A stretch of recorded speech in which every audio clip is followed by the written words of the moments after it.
They stole our dogs. They stole our cats. They even stole our goddamn hamsters. The Galactic Empire raided human worlds and ripped beloved pets from our families. And they did it all for their twisted research.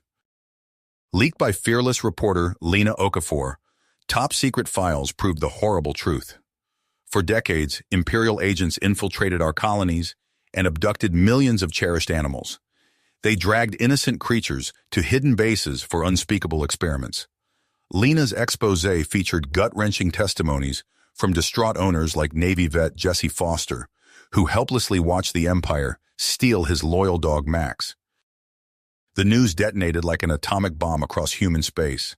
Enraged citizens flooded streets on dozens of worlds, demanding the Empire return our pets. Riots consumed entire cities as the fury of billions reached a boiling point. Yet the Empire cowered behind its borders, silent as the grave. Desperate for answers, Earth's leaders turned to the Brunali, our staunchest alien allies. In a closed-door summit, Ambassador Altair unveiled the horrifying truth. The Empire sought to weaponize our animals, to transform them into expendable soldiers, slave to imperial masters. Experiments on uplifted primates and dolphins ended in catastrophic failure. So the Empire set its sights on creatures with deep-rooted bonds to humanity. Genetic tampering had already produced disturbing psychic abilities in some captive pets. If these living weapons obeyed Imperial commands, it could shatter the fragile galactic peace. Earth's leaders saw no choice but war. Words had failed. The Empire spoke only the language of force. United Earth President Julia Kang summoned Jesse Foster, the legendary admiral who once taught the Zorgons the price of human defiance. Foster understood the Empire's crime more than most. His own dog was among the stolen.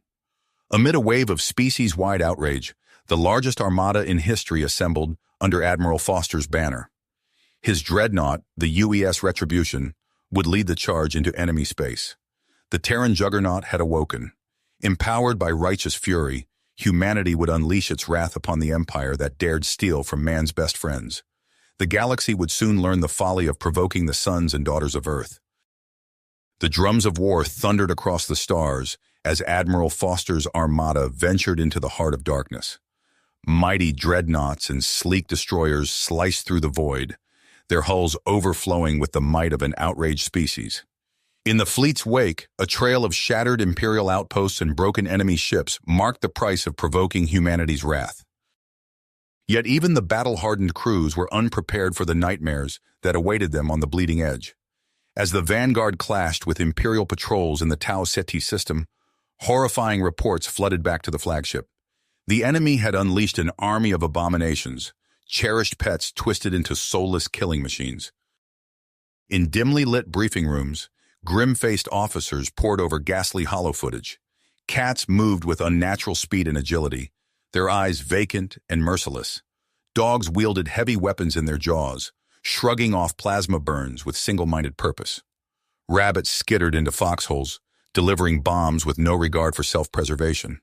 It was a perversion of the natural order, a mockery of the bonds between mankind and beast. Marines on the ground faced unimaginable horrors. Private Vanessa Ortega's helmet cam captured the grotesque spectacle of an uplifted German shepherd, half its skull shorn away by shrapnel, still charging with brain matter trailing from its shattered head. "Hold the line!" Sergeant Hassan bellowed over the chaos. His smart gun roared, stitching a pack of onrushing enhanced Rottweilers with hypersonic flechettes. Private Singh retched in her respirator as she put down a whimpering golden retriever, its barrel chest a charred ruin. I can't do this," she choked out. "It's too much." Aboard the flagship Retribution, Admiral Foster hardened his eyes as casualty reports streamed in. PTSD cases were spiking, hardened veterans cracking under the psychological strain of fighting beloved animals. He summoned Dr. Meera Patel to his war room. The xenobiologist looked haggard, her eyes red-rimmed from studying the unsettling footage. "We need answers," Foster growled. "What have those Imperial bastards done to them?" Dr. Patel ran a trembling hand through her hair. "They've been rewired, cognitive architecture restructured, higher functions suppressed. Fear, empathy, surgically excised. She shuddered. They're slaves in their own minds, driven by implanted orders. Foster's prosthetic hand clenched, servos whining. Is there any way to undo it? Restore who they were? I don't know, Dr. Patel whispered, not without studying them directly, seeing how deep the changes go. A dangerous gleam kindled in Foster's eyes. Then that's what we'll do. We'll seize one of their bioships, capture their specimens. Dr. Patel blanched. Jessie, the risk! He cut her off with an upraised finger. I won't condemn these poor creatures without giving them a chance. They deserve that much. Foster turned to the master tactical display, face tight with certainty. In his mind's eye, he saw his stolen dog, Max. Imagine the once gentle soul trapped within a mangled Imperial war beast. Tapping commands into the holoconsole, he summoned the leaders of the vaunted spaceborne assault teams. If it took raiding the gates of hell itself, he would unravel this vile Imperial sorcery. The galaxy would bear witness to mankind's tenacity and its unbreakable bond with the creatures it loved. The captured Imperial bioship loomed in the docking bay of Black Site Omega, its organic hull pulsing with an unsettling rhythm. Dr. Meera Patel approached the airlock, her hazmat suit hissing with each step. Behind her, a team of researchers and heavily armed Marines tensed for the unknown horrors that awaited. Remember, Patel said, her voice steady despite the hammering of her heart, we're here to understand, not destroy. Every piece of data is crucial. The airlock cycled open with a wet squelch. Patel led her team into the bioship's dimly lit corridors, where fleshy walls undulated in nauseating patterns. The stench of chemicals and animal musk assaulted their nostrils, even through filtered respirators. In the main laboratory, they found row upon row of stasis pods. Each contained a twisted mockery of Earth's beloved pets, cybernetic implants protruding from fur, limbs grotesquely elongated, eyes glowing an unnatural red. My God, whispered Dr. Chen, Patel's assistant. What have they done? Patel steeled herself and approached a nearby console. Her fingers flew across the alien interface, decrypting files and analyzing data streams. With each passing moment, the grim reality of the Empire's work became clearer. It's worse than we imagined, she said, her voice hoarse. They've rewritten their entire genetic code, pumped them full of combat drugs, and these implants, she pointed to a holographic diagram, they've overridden their free will entirely. A Marine retched in the corner, overwhelmed by the sight of a once playful Labrador, now more machine than dog. Aboard the UES Retribution, Admiral Foster received Patel's preliminary report with a face carved from stone. He turned to Colonel Ethan Reyes, who stood at rigid attention. What's the status of Imperial production? Foster asked. Reyes' scarred face tightened. Bad news, sir. SIGINT suggests they're breeding these things en masse. Hidden facilities all over their territory. If they perfect the process... Foster nodded grimly. We need to hit them hard and fast. Prepare your infiltration teams. Days later, Captain Declan Quinn crouched in the shadows of an Imperial Research Center on Proxima 4. His team moved with practiced silence, planting charges and hacking terminals. Quinn's earpiece crackled. Sir, you need to see this. In a cavernous chamber, rows of transparent tubes stretched as far as the eye could see. Each contained a malformed creature. Failed experiments left to suffer. A golden retriever puppy, its spine grotesquely elongated, pressed its paw against the glass and whimpered. Quinn's hand shook as he raised his sidearm. I'm sorry, he whispered, squeezing the trigger. As explosions rocked the facility, Quinn's team extracted with stolen data and heavy hearts. The horrors they'd witnessed would haunt them for years to come. On Earth, President Julia Kang faced a sea of angry faces in the Global Senate chamber. The people demand action, shouted a red-faced senator. Every day, more families suffer. Kang's voice cut through the din. I hear your concerns. That's why I've appointed Senator Troy Harmon as our special envoy. Harmon stepped forward, his charismatic presence instantly commanding attention. My fellow citizens, I give you my word. I will not rest until we've built a coalition strong enough to crush the Empire and bring our beloved companions home. As Harmon set out on his diplomatic mission, journalist Lena Okafor hunched over her secure terminal, heart racing. An encrypted message from her mysterious source, Babylon, blinked on the screen. She opened the file, eyes widening as she scrolled through classified imperial documents. The truth behind the Empire's machinations began to take shape, a truth far darker than anyone had imagined. Okafor's hands trembled as she reached for her comm unit. She had to warn Foster before it was too late. The coming battle might be exactly what the Empire wanted all along. Lena Okafor's fingers flew across her terminal, decrypting the latest data dump from her enigmatic source. As the files unspooled before her, her eyes widened in horror. The Empire's true agenda was far more insidious than anyone had imagined. "This can't be real," she whispered, but the classified documents told a chilling tale. Project Bastet, neural transfers, immortality through bioengineered bodies. Lena's stomach churned as she absorbed the implications. The Empire wasn't just creating weapons. They were playing God with the very essence of consciousness itself. She opened a secure channel to Admiral Foster's flagship. "Sir, I have critical intel. You need to see this immediately." Aboard the UES Retribution, Foster's war room erupted into chaos as Lena's report spread like wildfire. Dr. Patel pored over the data, her face ashen. "The residual patterns we detected in the captives," she said, her voice trembling. "They're not just echoes. They're fragments of Imperial minds." Foster pounded his fist on the table. "Damn them! We'll burn every last lab to the ground." But Ambassador Altair raised a hand, his alien features creased with concern. "Admiral, we cannot rush to judgment. These creatures may still be saved." "Saved?" Foster snarled. "They're abominations." The Brunali's multifaceted eyes flashed. "They are victims, Jesse. We must not compound the Empire's crimes with our own." As the debate raged, Captain Quinn's voice crackled over the comms. "Sir, we're picking up anomalous readings across the fleet. Systems are glitching and, sir, this is going to sound crazy, but some of the crew are reporting visions." Foster's blood ran cold. He turned to Dr. Patel.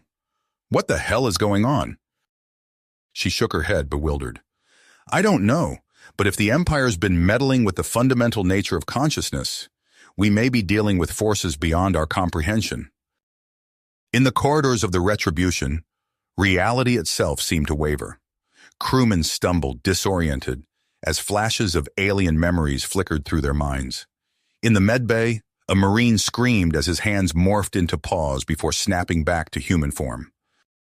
Meanwhile, on Earth, Senator Harmon addressed the Global Senate. His impassioned speech echoed through the chamber. "We stand at a crossroads of history. The Empire has violated the sanctity of life itself. I propose an immediate strike on their cloning facilities. We must act now, before it's too late." The Senate erupted in thunderous applause, but President Kang looked troubled. She leaned in to whisper to an aide, "Get me Foster, now." Light years away, Foster led a strike team into the heart of an Imperial bioship. Writhing corridors pulsed with an otherworldly glow as they fought their way to the central lab. "My God!" breathed Colonel Reyes as they burst through the final door. Rows of tanks lined the chamber, each filled with a nightmarish fusion of human and animal. In the center, a withered Imperial scientist lay connected to a grotesque apparatus, tendrils snaking into his skull. As Foster raised his weapon, the scientist's eyes snapped open. When he spoke, his voice echoed with inhuman harmonics. "You are too late, human. The boundary between flesh and spirit grows thin. Soon we shall transcend your petty notion of form entirely." A shockwave of psychic energy exploded outward. Foster staggered, his palms sweating as reality seemed to fracture around him. Through the haze, he saw his team convulsing, their bodies twisting in impossible ways. He gritted his teeth, fighting to maintain his grip on sanity. Whatever horrors the Empire had unleashed, humanity would face them head-on. But as the walls of existence continued to crumble, Foster realized the true battle had only just begun. Foster's vision blurred as reality itself seemed to tear at the seams. Gritting his teeth, he tapped his comm unit. All units, fall back to extraction points. We're leaving this hellhole. As his team stumbled towards their assault craft, Foster's mind raced. The Empire's experiments had crossed a line he hadn't thought possible. He opened a secure channel to President Kang. "Madam President, we need to talk. What we've found, it changes everything." Hours later, aboard the UES Retribution, Foster stood before a holographic war council. His face was drawn, eyes haunted by what he'd witnessed. "Ladies and gentlemen, we're facing a threat beyond our worst nightmares. The Empire isn't just weaponizing animals. They're attempting to create a new form of consciousness altogether." Dr. Patel's hologram flickered as she spoke. "The data we've recovered suggests they're trying to transfer Imperial minds into these hybrids, but it's unstable, causing reality warping effects we don't fully understand." Senator Harmon's projection leaned forward, his voice taut with anger. "Then we strike now, before they perfect it. I've secured additional forces. We'll hit every Bastet facility simultaneously." Ambassador Altair's multifaceted eyes flashed. "Senator, I urge caution. We cannot—" Harmon cut him off. "We're beyond caution, Ambassador. This is an existential threat." Foster's fist clenched. "I agree. We end this now." Within hours, a massive Allied armada assembled. Human dreadnoughts flew alongside sleek Brunali cruisers and the hodgepodge fleet of a mercenary consortium. Foster stood on the Retribution's bridge, watching as the ships entered formation. "All units prepare for hyperspace jump," he ordered. As the fleet hurtled through the void, Captain Quinn led his strike team through final preparations. The haunted look in his eyes spoke volumes about what they'd endured on Tartarus Station. "Remember," Quinn addressed his Marines, "what we're facing isn't just the enemy. It's an abomination against nature itself. Stay focused, stay alive." The fleet erupted into real space above a dozen Imperial worlds. Precision strikes lanced downward, targeting hidden research facilities with surgical accuracy. On the surface of Proxima Centauri B, Quinn's team fought through waves of half-transformed monstrosities. A creature that might once have been a bulldog charged, its skull now a mass of cybernetic implants. Quinn's plasma rifle discharged, reducing it to ash. "Keep pushing," he shouted over the din of battle. "We have to reach the central lab." Across the galaxy, similar scenes played out. Foster coordinated the assault from the Retribution, his tactical display a swirling mass of engagement zones. "Status report," he barked. Colonel Reyes's voice crackled over the comm. "Sir, we've breached the main facility on Epsilon Eridani II, but something's wrong. The fabric of space-time itself seems to be destabilizing around the transfer machinery." Foster's blood ran cold. "All units, pull back. We don't know what we're dealing with." But it was too late. On a dozen worlds, reality began to fray. Distortion fields expanded outward from the Imperial labs, twisting matter and energy in impossible ways. Aboard the Retribution, alarms blared as sensors overloaded. Foster watched in horror as entire sections of the battlefield simply vanished. "What have we done?" he whispered. As the fires of orbital bombardment raged and space-time itself convulsed, humanity stood on the precipice of a new and terrifying era. The true cost of the Empire's hubris was only beginning to reveal itself. The aftermath of the assault on Imperial research facilities left Foster reeling. As reports flooded in of vanishing battlefields and twisted space-time, he realized they'd opened Pandora's box. "All ships, disengage and fall back," he ordered, his voice hoarse. "We need to regroup and assess the damage." But before the fleet could withdraw, a chilling message crackled over the comms. An Imperial commander, his face contorted with rage, appeared on the display. "You think you've won? You've merely hastened your own destruction." The transmission cut out, replaced by live feeds from human colonies across the galaxy. Foster's blood ran cold as he watched swarms of cybernetic monstrosities pour through shimmering rifts in reality. On Arcturus III, Captain Quinn found himself in the thick of the counterattack. His team fought desperately against waves of indoctrinated Bast biohorrors. A German shepherd, its body a nightmarish fusion of flesh and metal, leapt at him with impossible speed. Quinn's plasma rifle discharged, vaporizing the creature mid-air. "Fall back to the residential sector," he shouted, his voice barely audible over the cacophony of screams and weapons fire. As they retreated, Quinn caught glimpses of the horrors unfolding around them. Reanimated war beasts tore through homes, their eyes glowing with malevolent intelligence. Civilians fled in terror as railgun emplacements struggled to cut down the relentless attackers. Aboard the Retribution, Foster watched the battles unfold with growing dread. "We need a new strategy," he muttered, turning to his advisors. "These conventional tactics aren't working." Dr. Patel stepped forward, her face grim. "Admiral, I may have a solution, but it's extreme." Foster's eyes narrowed. "Go on." "We weaponize the quantum singularity drives from the Empire's consciousness transfer chambers. Create localized reality distortions to neutralize the Bast forces." The war room fell silent. Foster's mind raced, weighing the potential consequences against the mounting casualties. "Do it," he said finally. "Initiate Operation Tartarus." As Foster set the plan in motion, Colonel Reyes led a daring mission to capture an Imperial bioship. The organic vessel writhed beneath them as they fought their way to the bridge. "By God!" Reyes breathed, staring at the grotesque fusion of animal and machine before him.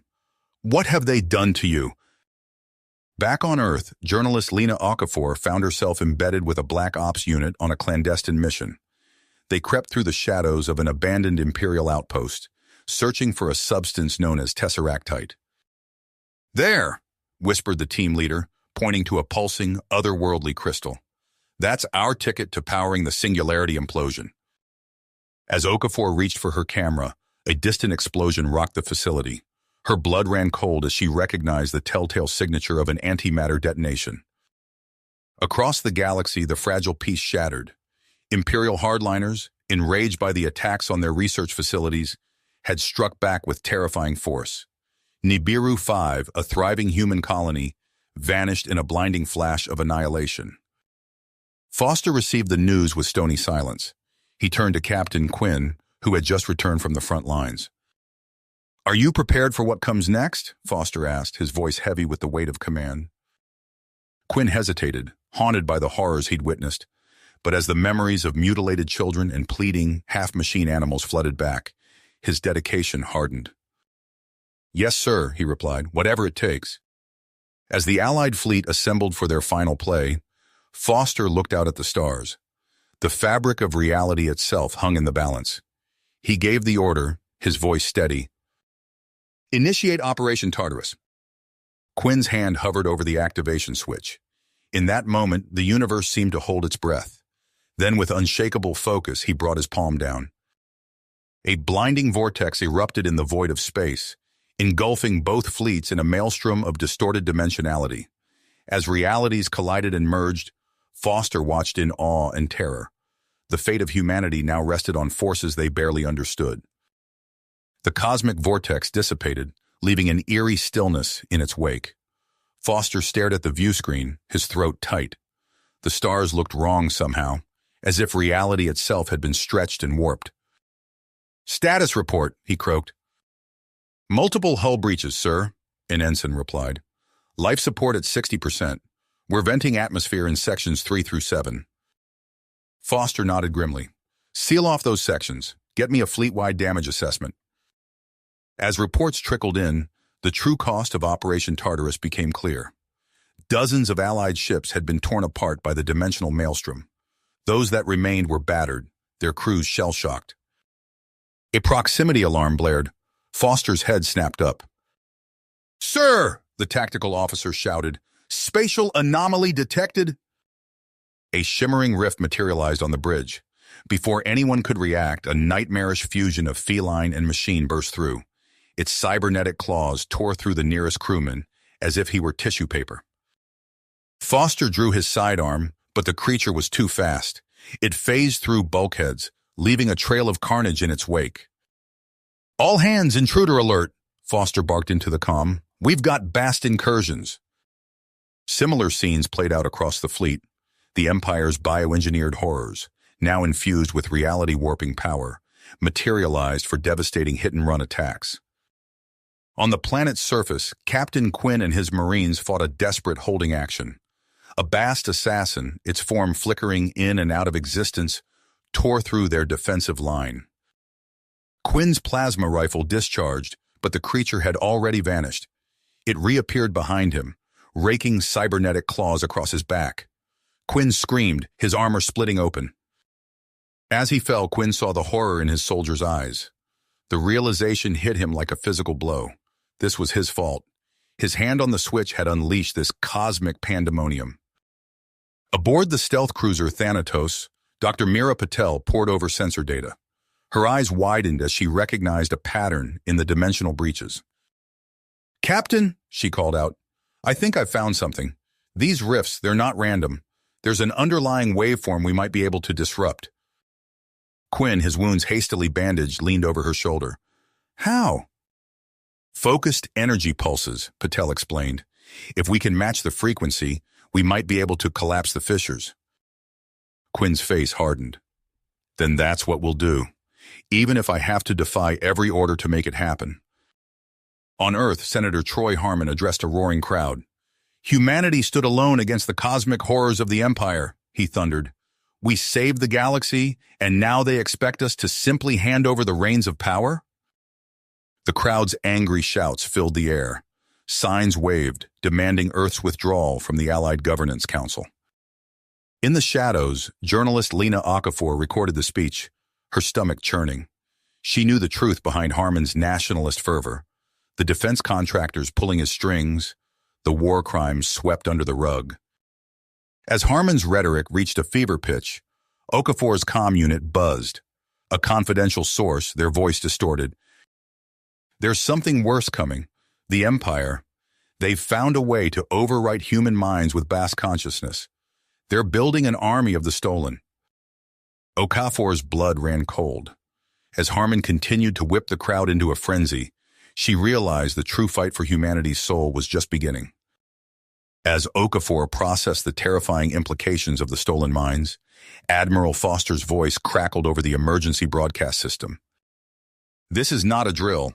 All personnel report to quantum-shielded stations immediately." Aboard the UES Nightfall, Captain Quinn strapped himself into the command chair. The ship's experimental wave driver hummed to life, reality rippling around them. "Dimensional coordinates locked," the navigator announced, "preparing for quantum splice." Quinn nodded grimly. "Execute." The universe twisted, folded, and snapped back. They emerged in the shadow of a massive imperial fortress, its bioorganic architecture pulsing with sickly light. "Stealth systems engaged," Quinn said. "Strike teams, prepare for deployment." Dr. Patel's voice came over the comm. "Remember, we have minutes at most before the overwrite process completes. Move fast, hit hard."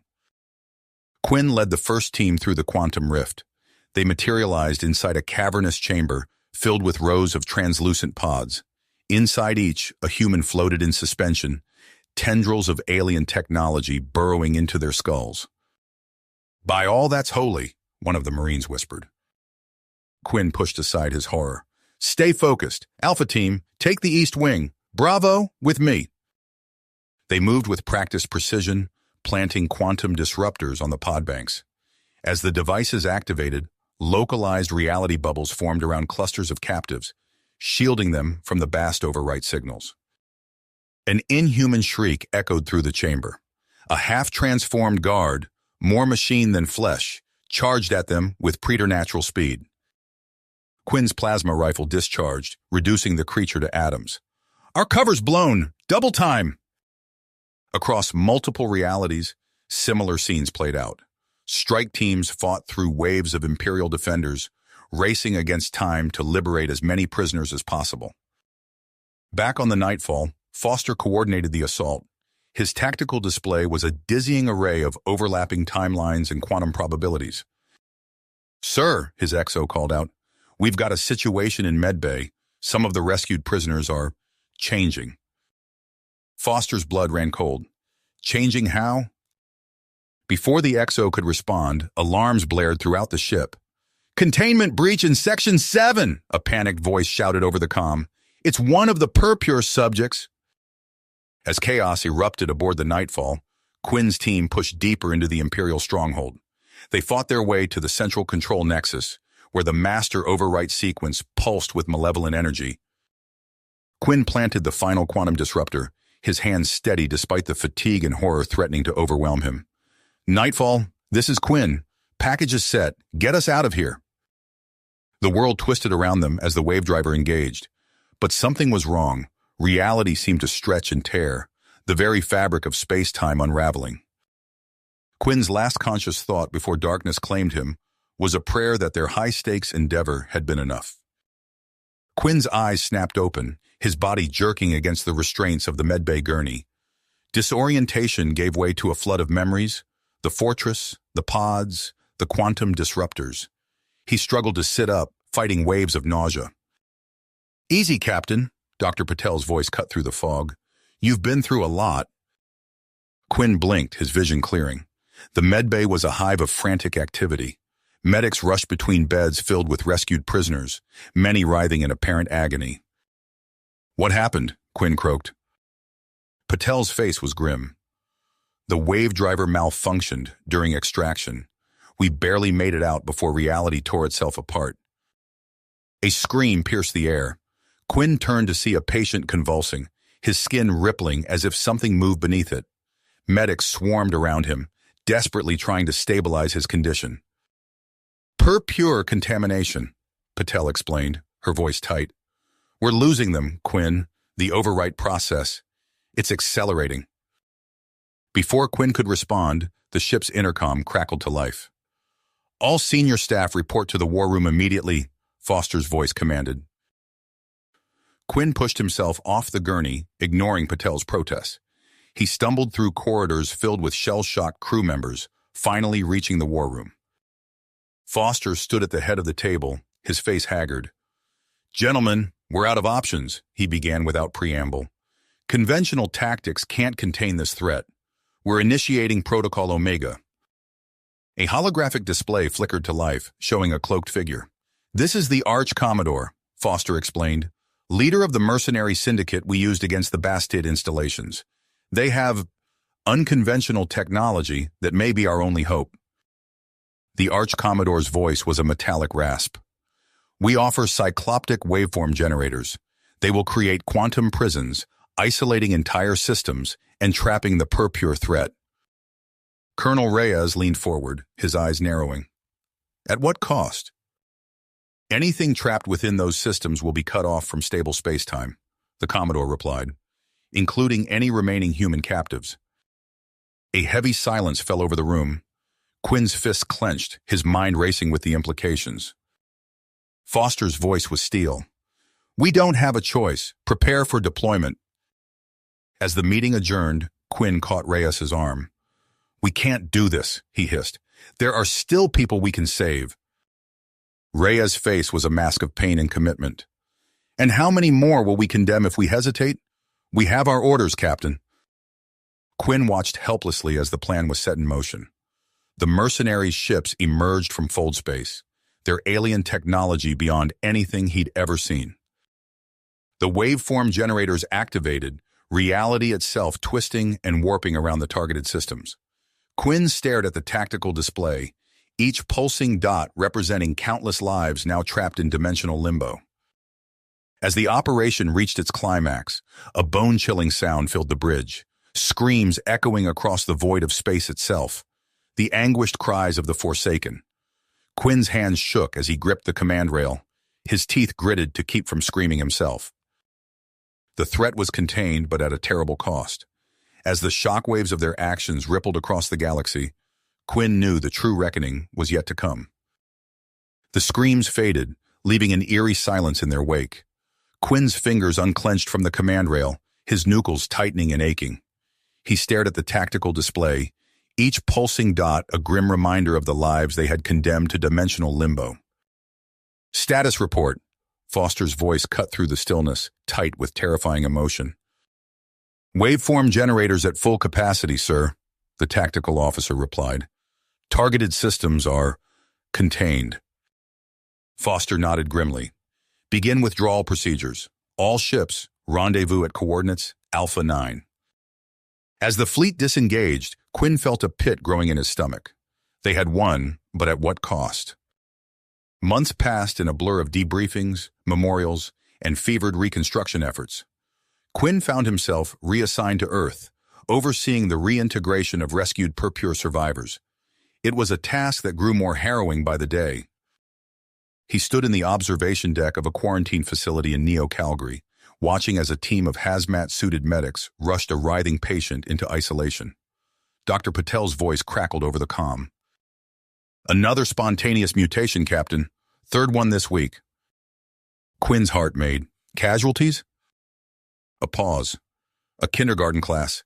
Teacher's latent empathic abilities. It triggered a cascading effect. Before Quinn could respond, alarms blared throughout the facility. Outside, he saw panicked parents clashing with biohazard teams, their faces contorted in anguish and rage. This can't go on, Quinn muttered. Later that evening, he found himself in a secure briefing room facing a holographic projection of Senator Harmon. The purity directives are necessary, Harmon insisted, his eyes gleaming with fervor. We must protect our people from this metamorphic plague. Quinn's stomach churned as he reviewed the proposed measures. Segregation, surveillance, forced relocation. It reeked of desperation and fear. Across the galaxy, similar scenes played out. The Brunali withdrew their embassy, citing concerns over humanity's extreme measures. Trade routes once bustling with interspecies, commerce fell silent. Aboard the UES Nightfall, now recommissioned for xenopurgation missions, Quinn pored over intelligence reports. Ghostly apparitions manifesting on distant worlds, leaving trails of dark energy and mutated ecosystems in their wake. His comm unit chirped. Captain, Foster's voice was grim. We've got a situation on Zeta Trianguli. I need your team ready for immediate deployment. Quinn's fingers tightened around the datapad. As he moved to assemble his strike force, a nagging doubt gnawed at him. They had sealed away one horror, only to unleash something far worse upon the cosmos. In the depths of space, beyond the reach of human sensors, reality itself began to unravel. Hyper-compressed matter, vortices tore open the fabric of space-time, exuding waves of alien radiation. The first tentative steps of a cosmic metamorphosis had begun, and humanity stood unwittingly at its epicenter. You have reached the end of the story.